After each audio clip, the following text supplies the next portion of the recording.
We'll start to move into phase 3, hopefully in a week or so. We're going to have a lot of information this week that's relevant to coronavirus in Rhode Island. I will also say it is a great thing that we're beginning to be able to live our lives normally. Summer camp for kids, different, being able to go back to work, going to the beach, all great, going out for dinner again.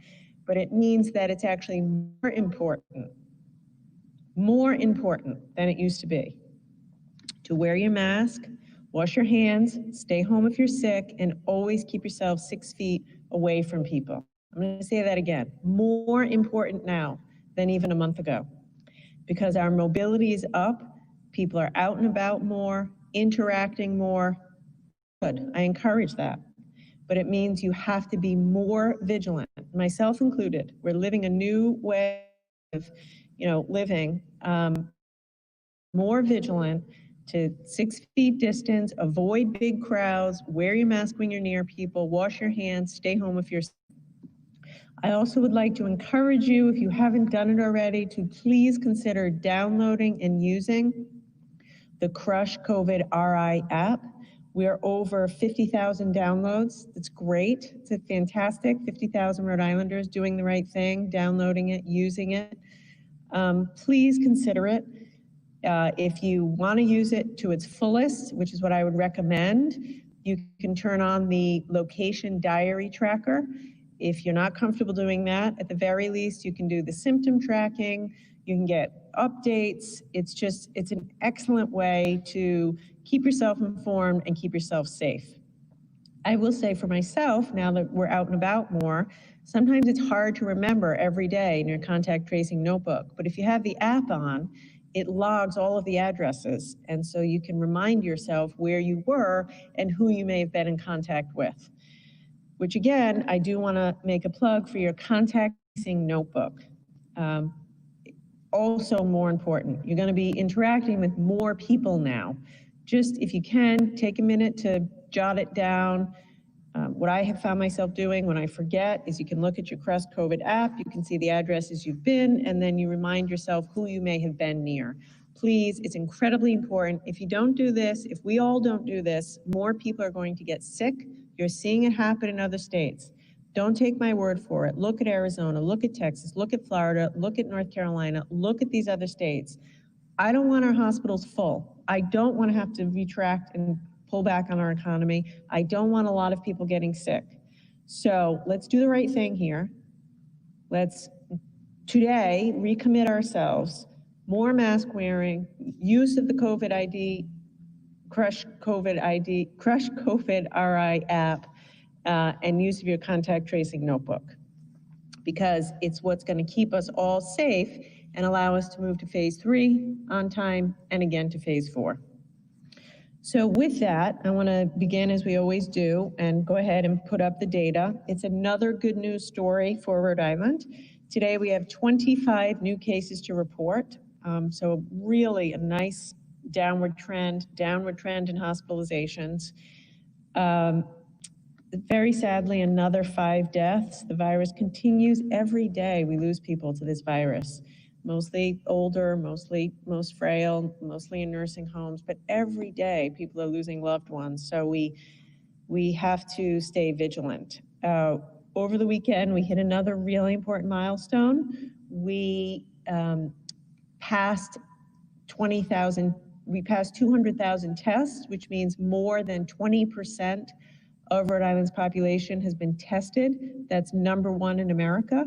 And I want to say we are going to continue to lean into testing. I'm incredibly proud of the fact that we're the only state in the country who can say we've tested more than 20% of our population. And we are going to keep the pedal to the metal on testing. So to that point, I want to remind you, if you feel sick, call your doctor, go ahead and get tested. If you don't feel sick, if you feel perfectly fine, but you're in a close in contact business, restaurant worker, child care center, just, member of the clergy, hairdresser, barber, I'm asking you to please consider going to get tested, even if you feel fine. And if you've been at a protest or other large gathering, we want you to go ahead and get tested. In any event, it's a big goal that we've hit, 20%. Lots of states are hovering 5, 6, 7%. And I want to thank the people of Rhode Island, the National Guard, folks at the Department of Health, and everybody for making that possible. And we're going to continue with that approach. I know there's some national discussion around reducing testing. We're not going to do that in Rhode Island. If anything, we're going to increase our testing, because it's how we keep people safe, and frankly, it's how we prevent an outbreak if we know who's sick, where they're sick, and all the people who are in contact with them. So here in Rhode Island, the approach is full speed ahead on testing.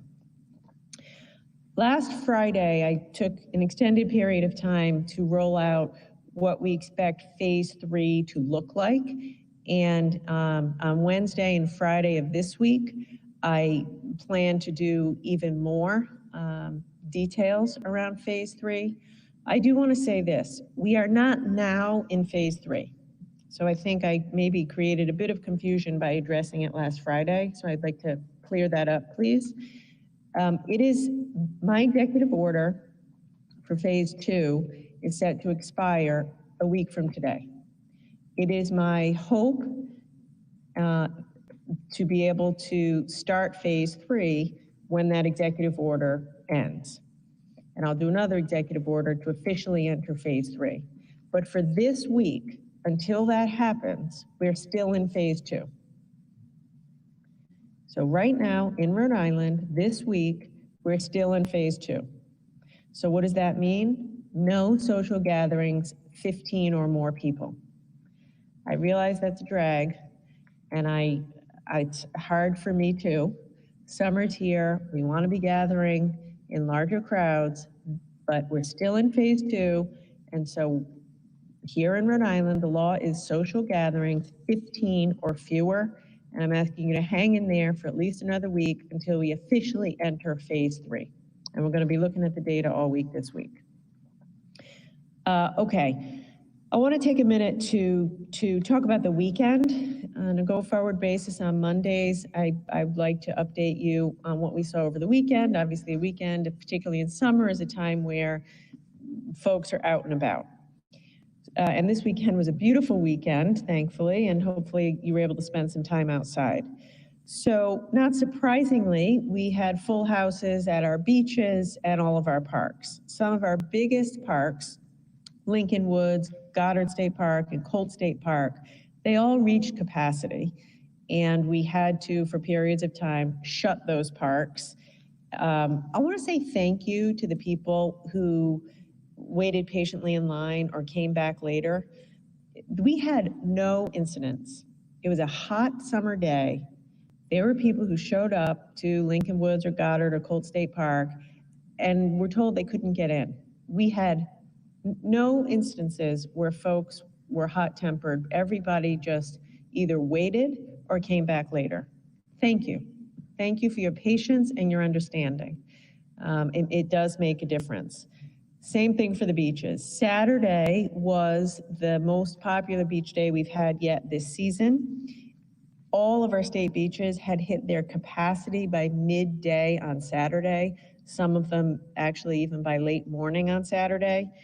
Sunday was a little bit less crowded, but Saturday we think we had about 25,000 visitors to our state beaches, and on Sunday it was closer to 15,000. Throughout the weekend, we did see a lot of people getting dropped off at the beach. I would encourage you to do that if you can.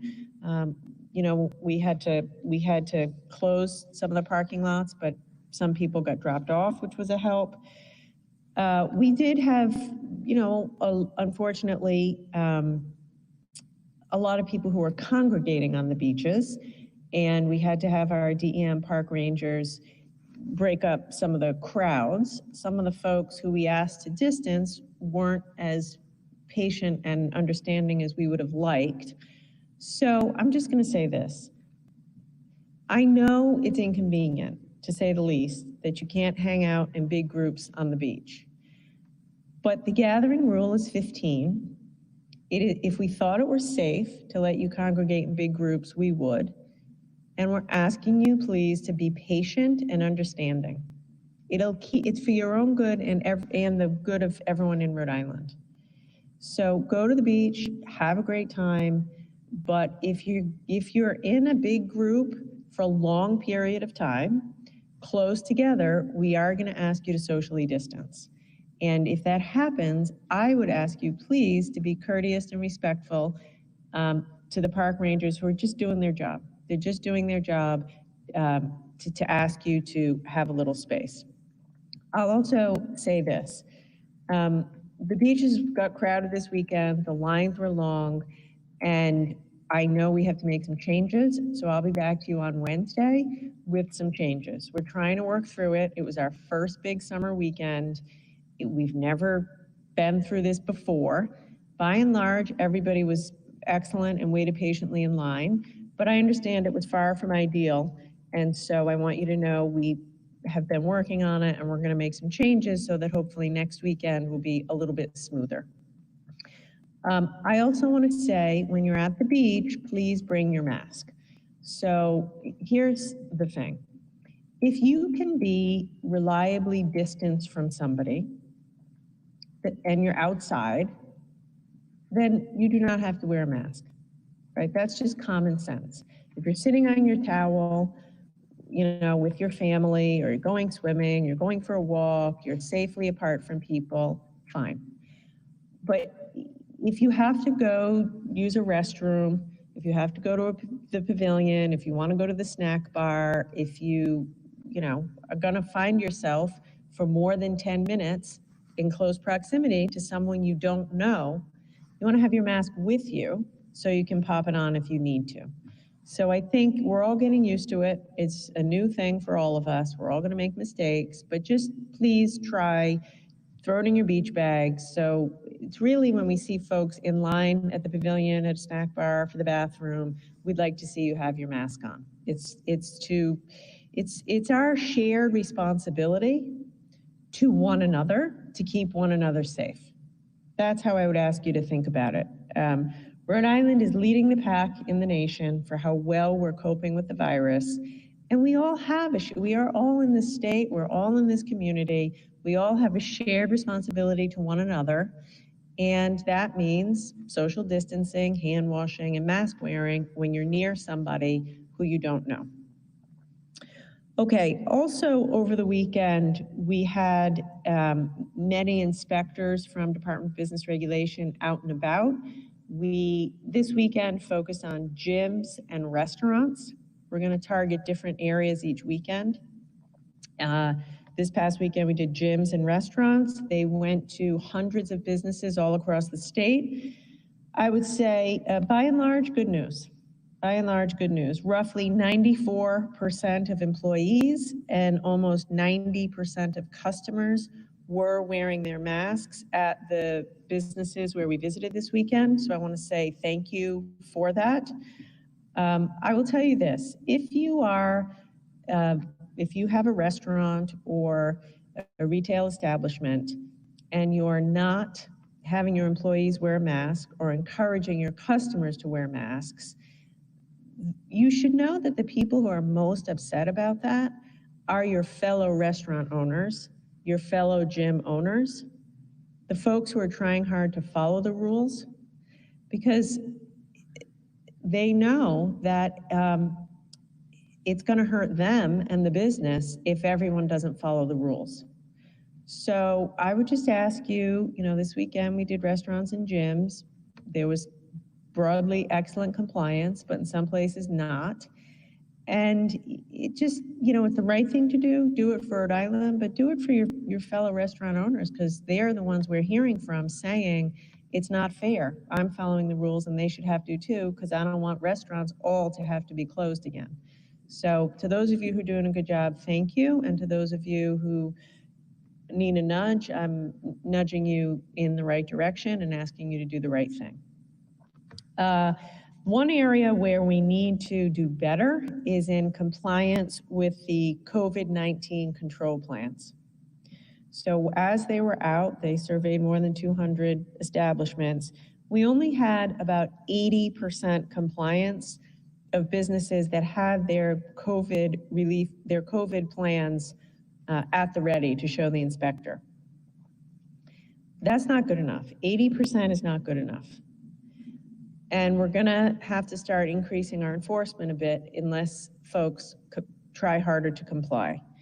Now, we're trying to make this as easy as possible to comply because I realize this is a hard time. Every business that's operating, every restaurant, every retail operation, every barber, every hairdresser, every customer-focused establishment in Rhode Island has to have your COVID-19 control plan completed and prepared to be shown immediately to a DVR inspector. You can go to reopeningri.com and under the general workplace guidelines, there's a form. It's a one-page checklist. We've tried to make this easy. There's a website, reopeningri.com, general workplace guidelines. It's a template, it's a checklist. Download it, check it off, and sign your name to it. Obviously, don't, do what's required and then check it off. But the point is, it's a pain to do and it's different, but we're trying hard to make it easy for you to comply. And it's not okay that the 20% of the businesses we saw this weekend just didn't have it done. So I'm asking you to go online, fill out the form, and make all the changes to your business required so that you can fill out all the checklists. Okay, a couple of other things. Last Friday, I rolled out an initiative called We Are One.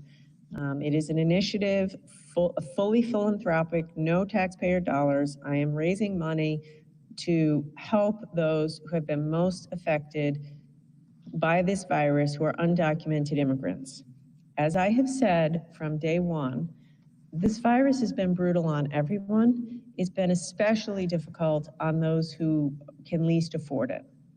We have thousands of Rhode Islanders who live here, many who have lived here for 10, 20, 30 years, who have been unable to access any of the federal benefits because of their immigration status. And a lot of these people are really struggling, don't have basic money for food, gasoline, just the basics to take care of their families. Many of them have continued to work through the crisis because they're in low-wage jobs, many in the healthcare sector. So we have an obligation to help all Rhode Islanders get through this. As a result, on Friday, I rolled out a We Are One campaign. We're raising money. The money's going to be put on debit cards and passed out, $400 per card, to help folks pay for their basic needs. And we're doing this in partnership with Dorcas International, Good World, and the Rhode Island Foundation. So I announced this 3 days ago. And I'm going to ask you again now, if you have any amount of money, $1, $10, $100, $1,000, $10,000, I'm asking you for your help. Since Friday, we've already raised over $41,000. I think that's fantastic. I'm, of course, raising money through the Rhode Island Foundation in larger chunks from individuals and other foundations. But everyday Rhode Islanders pitched in a little bit of money, and over the weekend we got to more than $41,000. Thank you. If you did that, thank you. It's going to make a huge difference to these families. The goal is to raise $3 million, and the goal is to provide relief to thousands of families in need with direct assistance. So if you've donated, thank you. It's fantastic. If you haven't and you're able to, and I know a lot of people aren't, but if you can, if you're in a position to spare some money, please text We Are One, the number one, We Are One, to 27126 and donate. It's that simple, and every bit helps. And I want to thank Dorcas. Dorcas will be facilitating the program and working in the community to ensure that this money gets into the hands of families who need it most. I also want to say, if you are a Rhode Islander who is worried about your immigration status and you're worried about coming forward, but you're struggling, I hope you consider taking advantage of this. It's totally private. It'll be folks in the community like Dorcas, like Progreso Latino, and they'll be able to help you. So call Progreso Latino, call 211 at the United Way. but it's there to help, and the truth is we all need a hand. Last thing I wanted to say today relates to the housing insecurity that we and every state is seeing on account of the crisis. So I think it was 2 weeks ago, I announced a new initiative to deal with housing insecurity during the crisis. It's called the Housing Now campaign. We launched this in partnership with the United Way and the Rhode Island Realtors Association. And at that time, when I launched Housing Now, I said I wanted to challenge the landlords of Rhode Island to pledge at least 100 rental units by July 1st to those who are in need of housing assistance. And I knew at that time it was a big goal. I want to remind you about this initiative and tell you where we are today. So this is specifically targeted at people who are housing insecure, which is to say living in shelters, living in homelessness, or without permanent housing, but who have a voucher, a government voucher. So if you're a landlord, these people have an ability to pay. And I'm asking you to do the right thing and rent to them, because they shouldn't be homeless ever, and especially now during this crisis. So to give you an incentive to rent, we're offering a $2,000 signing bonus for the first unit that you make available to serve a household that's experiencing homelessness but who has a voucher, and an additional $500 for every additional unit that you rent. Furthermore, we're offering up to $2,000 per unit to support move-in upgrades like minor renovations and repairs. So I'm very pleased to say that as of today, we've rented 40 units. We've had 40 units pledged. So thank you. Now we have 8 days to go before July 1st, and I want to see us get to 100. So if you're a landlord and you're hearing me say this, or if you're the Rhode Island Realtors Association, let's push it. We have a week. We can rent 60 more apartments to folks who otherwise will be homeless. And I want to emphasize, these are people who have an ability to pay. So we just have to open an apartment to them and be willing to do it. And if you are, we'll provide you with thousands of dollars of an incentive in order to do that, to do the right thing. I also want to remind everyone, homelessness is always wrong and always a social problem that we have to work to eliminate. Now, in this public health crisis, it is especially important that we take care of folks who are homeless, who are vulnerable, make sure they have access to food, healthcare, testing, and housing, and stability. It's in everyone's interest in Rhode Island. So landlords, please consider doing this. You will be doing your part to keep Rhode Island safe and healthy as we all cope with coronavirus. If you're a person who wants to take advantage of this, or if you're a landlord, you can call 211, the United Way 211. Call about it, tell them you heard me talk about it and you want to know about the details, or you can call the Rhode Island Realtors Association, and it's the Housing Now campaign. So with that, I'm going to turn it over to Dr. Alexander Scott and come back for questions. Thank you, Governor. Good afternoon, everyone. I hope that all of our viewers had a nice weekend and that all the dads in Rhode Island had a nice Father's Day. I will keep things on the brief side today and start with an overview of the numbers. We're in a good place when it comes to new cases as of today. We have 25 new cases to report. There were 60 new cases reported on Saturday and 36 new cases reported on Sunday. Given that we have seen days with new cases in the 400s in one day, these numbers are a good news story. Our hospitalization numbers are also down. Our number for today for people currently hospitalized is 106, compared to the 111 people currently hospitalized for Saturday and the 107 people currently hospitalized for Sunday. These numbers have not been this low since early April. There are currently 18 people in the intensive care unit across the state, and 15 of those 18 people on a breathing machine, which we call a ventilator. Sadly, we do have 5 new COVID-19 associated fatalities to report for today. Our numbers of cumulative fatalities rose by 9 since our last data update on Friday, because we had 2 new fatalities confirmed on Saturday and 2 new fatalities confirmed on Sunday. Of these 9 Rhode Islanders, 2 were in their 50s, 1 was in their 70s, 2 were in their 80s, 3 were in their 90s, and 1 person was older than 100 years old. Our deepest sympathies are with the families of these beloved Rhode Islanders who have passed.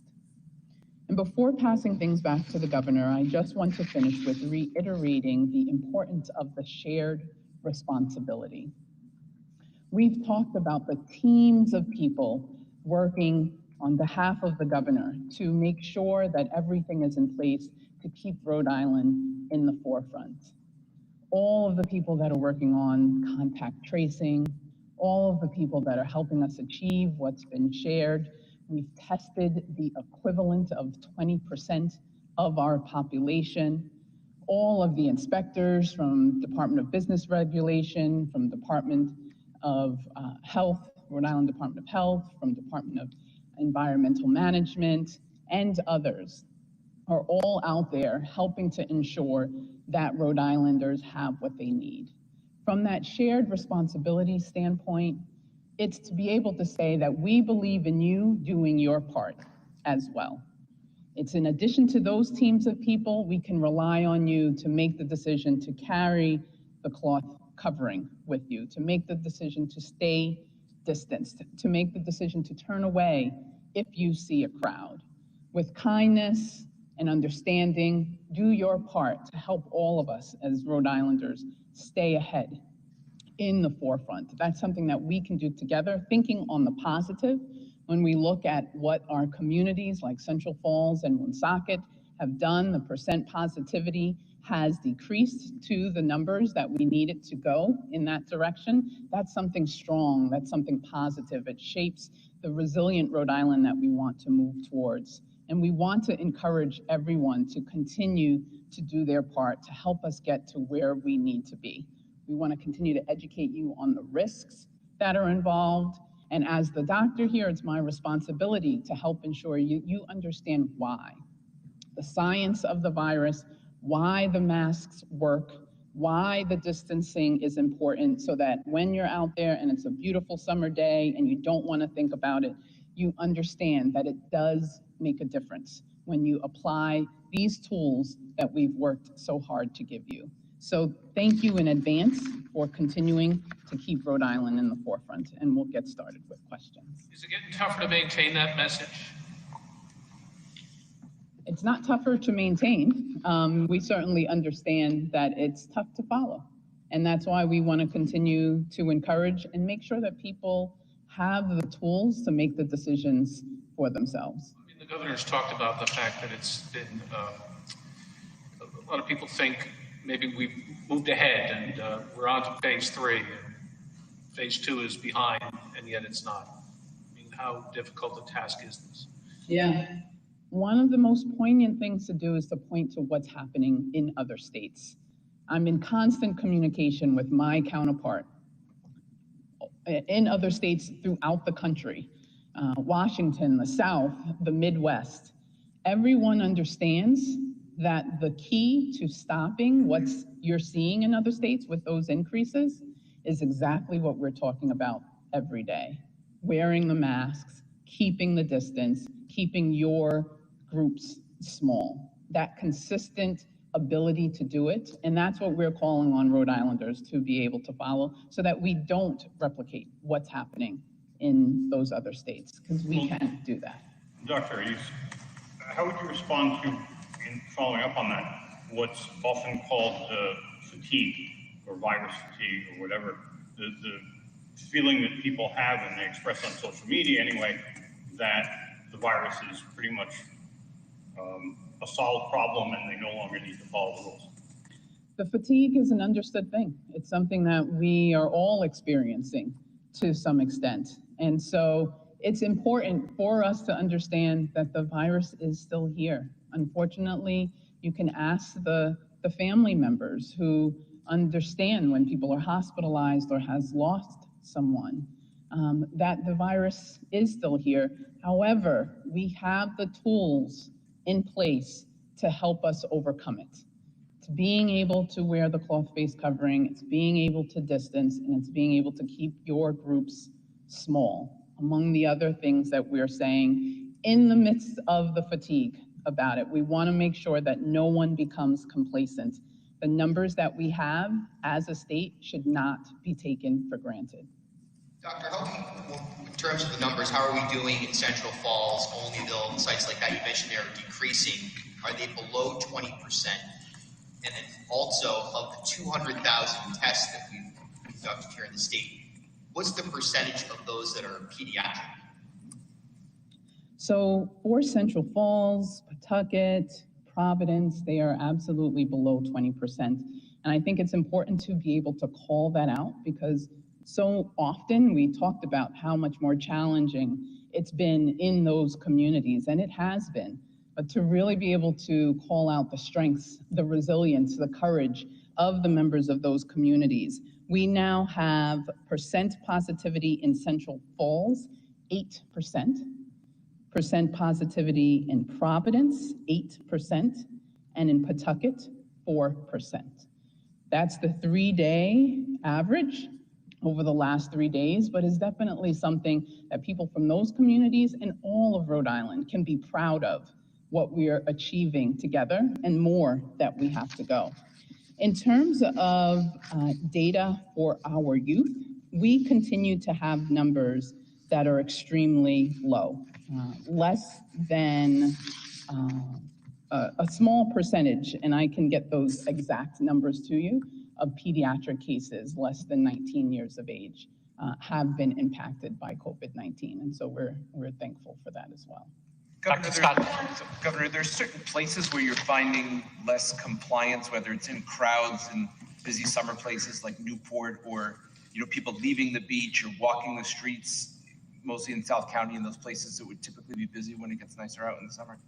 And do you know any specific places that Oh, are you're having asking if problems? I know specific places. Not particularly. This is the questions that I asked this morning of the team that was out and about. What are the patterns? What are the kinds of restaurants, the neighborhoods, et cetera, so we could deal with it? No is the answer. I would say younger, like teenagers, aren't, in a broad statement, probably we're recognizing the kids at the beach are maybe on average a bit less compliant than adults. So we're working on that. So if you're a teenager and you're going to the beach and you're hearing me, please bring your mask, please don't, they have big sports games and stuff on the beach. So that would be one thing. But no, not particularly. I think in general, we didn't see great mask wearing compliance at pavilions at beaches. So that's something that we have to try harder at. I want to take back to the question Steve asked. My answer is I do worry about that because this is a really hard thing, right? Like the reason we are in the place we're in is because everybody did the right thing. The virus is just as prevalent as it ever was. It's just we've learned how to deal with it, how to live safely with it. So if we all start going back to living the way we used to, big parties, lots of gatherings, lots of indoor gatherings, a lot of people are going to get sick again. That's a hard thing to convey because you look around and the numbers are fantastic, thank God. So that's why I'm going to continue to remind Rhode Islanders that it's a virtual certainty that if we don't follow the rules and go back to living the way we did, there's no magic here. You're going to see the cases going up and hospitalizations going up. One day last week, I I joined a Zoom call with a group of emergency room doctors. Talk to them about it. They are so grateful that Rhode Islanders are following the rules. They're still scared. They were living on the scary front lines of this when we didn't know what we were going to do. We didn't know how we would have enough hospital beds, enough ventilators, enough ability to take care of people. They were taking care of running out to parking lots to take care of people.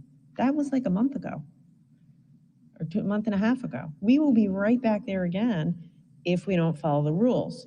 So yeah, I do worry. I mean, look, I feel excellent about where we are now. I feel very confident that we're going to be able to have a good summer. The kids are going to go back to school. We're going to enter phase 3 and phase 4 because I'm leading from a place of confidence because we have 95% mask wearing. But I promise you, if we get lax, then I know what's going to happen. We're going to see more people in the hospital, cases will go up, and I'll have to clamp back on the economy. So that's why I'm asking people, just continue to do the right thing, and we can continue to go back with our lives. But it is kind of ironic that's why I'm saying mobility is up. You know, we track mobility. We visited hundreds of restaurants this weekend. We've seen the beaches. Like, people are out and about. Good thing. That's a great thing. But it absolutely means the risk is higher because we're together more unless we do what we know we need to do. Wash our hands, wear a mask, stay far apart. So in any event, I just wanted to give you my non-medical perspective, my governing perspective of your question. Dr. Scott, could you just describe the different ways of testing? I mean, we hear that it's painless, but I'm hearing from different people. This woman brought her mother, hurt her nostril, the mother was crying. It kind of freaked out the family a little bit. Are there different types of testing? There are, and it allows me to give appreciation to our excellent Rhode Island COVID testing and validation task force, because we asked them to take a look at this for us. We've recognized that the type of testing that you are referring to is what we call a nasopharyngeal test. It's a longer swab that tests into the back of the throat by going in through the nose. That's one type of test. The most data is available on that test. That swabbing method is the better terminology for it, and that shows that it's the most accurate. But we're learning more information about the regular nasal swab, which is more so in the front of the nose, is less uncomfortable. And our testing and validation task force has given us the guidance that it is acceptable to start to shift more towards the more comfortable anterior nares nasal swab. A third kind is an oral swab going in through the mouth. That type is considered the least optimal. It's still available and can work, but is not as ideal as the other two. So we are in the process, our testing team is working on that, on making the shift towards doing more of the anterior nares, more comfortable type of swabbing that's available. It's the same kind that people do when they do the self-swabbing at the rapid sites. And so we'll hope to continue to expand that as we go forward. On Saturday, I followed how you were at the rally or protest gathering. But what type of feedback did you get? You know, we saw pictures of young women of color getting a picture with you, and what type of feedback? Like, what were they saying to you? We were encouraging each other. You know, as I shared, this is a moment in time to really move towards legitimate transformational change. Let's make these discussions, these rallies, where we are taking a risk from a COVID standpoint, but need to have action take place as well. And let's use these as platforms to really advance forward. We're going to hear some of that today. That's something that we are working towards as a state, and being able to uplift each other, honor the moms and aunts and all of the amazing women that come before us to prepare us for times like this, to really have it be a moment where we can look back and say that that's when some additional change started to occur. That was the sentiment of the messaging. Well, I'll finish with answering Bill's question of the data for children. Those 0 to 9 years of age make up only 3% of positive tests, and those from age 10 to 19 years of age are 5%. So combined total less than 10%. Doctor, is there any backlog with testing? We're hearing from some people who've been waiting upwards of a week for their results. It is something that we are working very closely with the reference labs on. It's not acceptable to have several days and up to that amount of time of turnaround. And so we are holding the companies that we're working with accountable to addressing that. We know that our state health laboratories, the Rhode Island Department of Health, has been and continues to maintain a very quick turnaround time. But given the expanded testing that we have, we need to have these partners support that work, and we need them to have the same type of high standard that we do with the state health laboratory. Governor, the courts are due to take up the evictions that have resulted from the COVID-19 crisis in July. And this morning there was a protest outside the Garrahy Judicial Complex asking once more for a moratorium on evictions via executive order. What are your thoughts on that? So, thank you. So I haven't ruled that out, but I'm trying to work on what I think is a more sustainable solution, which is some kind of a mediation process. And we're working really hard on that this week with the United Way, with the courts.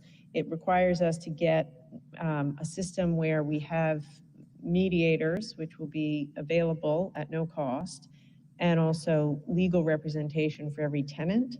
So it is my hope to beat the clock of July 1st and have this up and running. If I can't, then I'm absolutely open to doing what some other folks have done via executive order. But I think this would, and I'm open to using some relief funds to do the mediated process, because sadly, this crisis financially isn't going to be over in the month of July. So if I do a stay for a month, you want people to be able to stay in their houses. So anyway, I'm working on it. People this morning were saying they would like 120 days after the end of the crisis. Which is, I get that. So anyway, we're working on it. It's a complicated thing. It's weighing on me. It's why I made the plug today around folks who have a voucher, et cetera. So the wheels are in motion on that. Speaking of vouchers, we're still in support of making source of income the state law, right? So that I have that bill has my 100% support, and I would ask the legislature to pass it immediately, whenever they come back.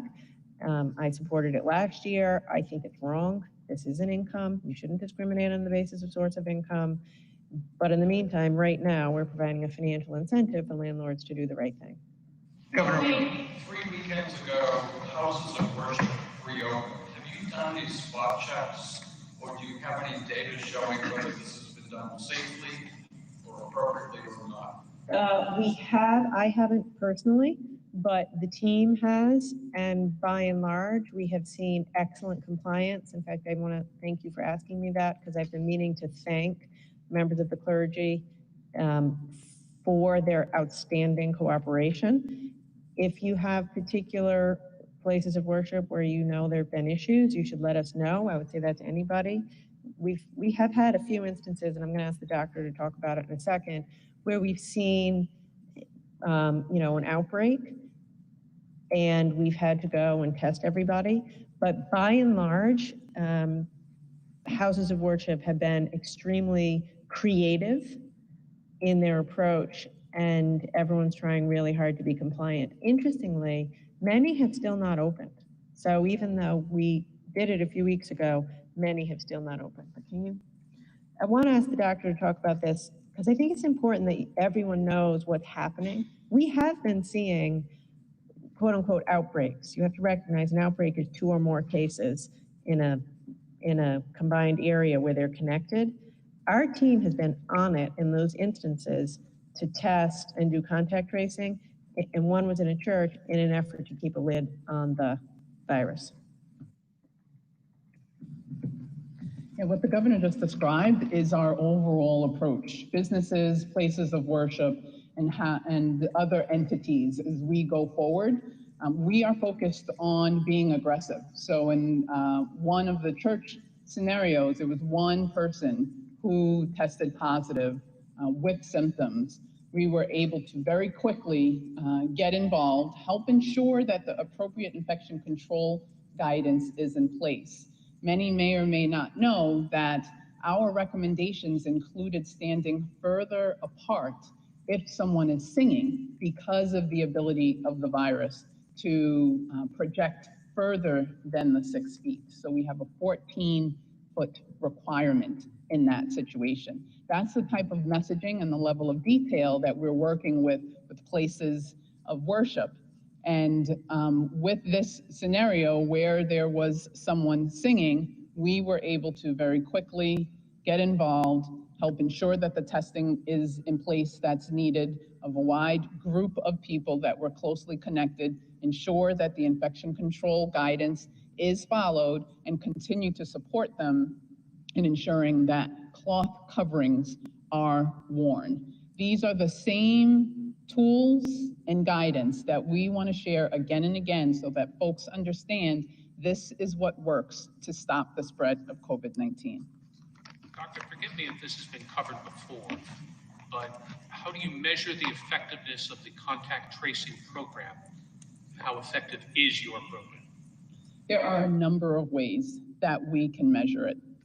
One is certainly the timing from identification of a new case to being able to call and contact all of the people that had been in direct contact with that individual, make sure that they understand what has happened, that they're able to quarantine safely, and we're also aggressively moving towards starting to offer testing to those individuals as well. So there's a process that we are advancing so that we can stay in front of that.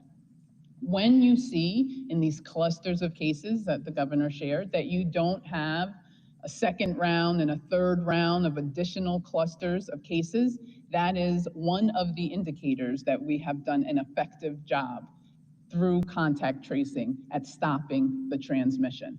Because when people stay at home and monitor for symptoms instead of going out when they're sick, that's the other way to stop transmission.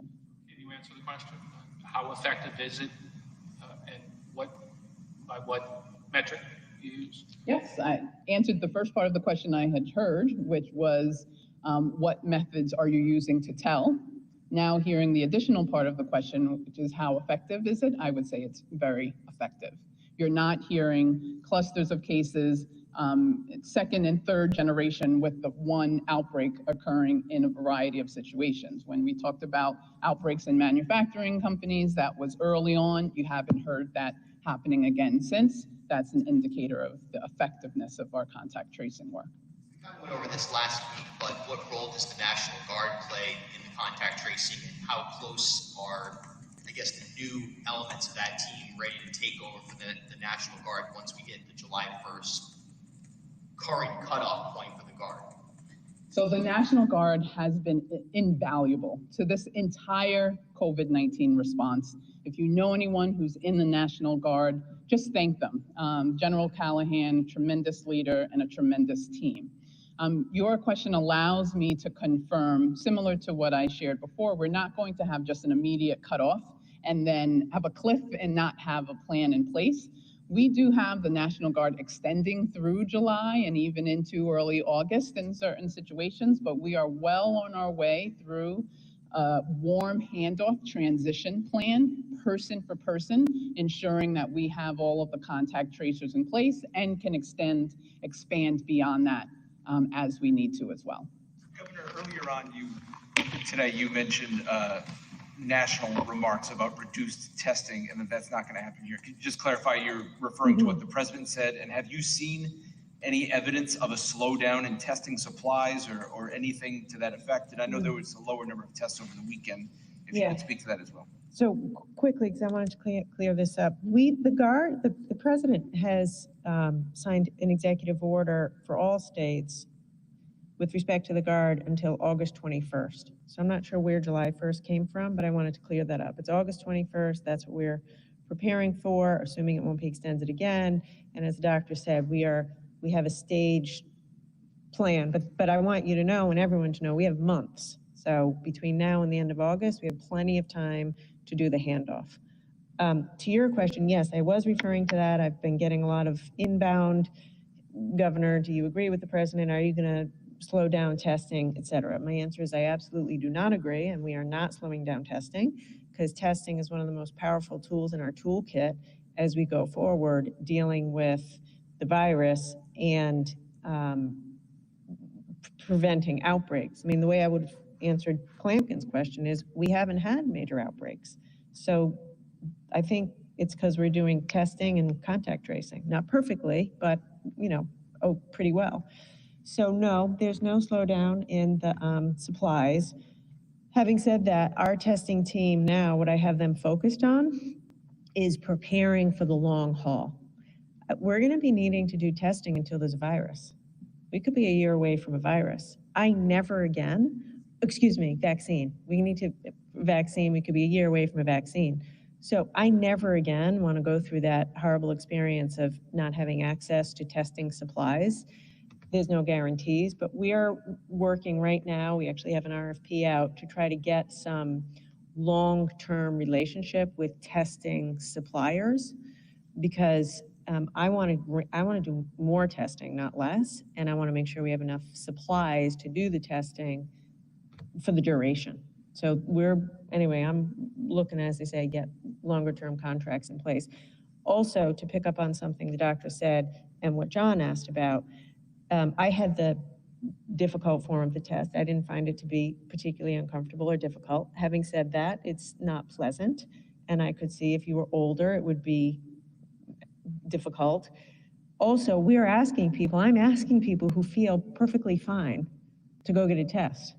That's a hard thing to ask. So as a result of that, we went to our testing task force and said, listen, we want high compliance with testing. Could you figure out a way to make it a little less uncomfortable? And that's exactly what they did. So now, as the doctor explained, there's a more gentle swab. And so what we're doing now is trying to get our hands on a steady supply of these nasal swabs so that we can offer that to people and it's a little bit more comfortable. Thank you, everyone. Bye.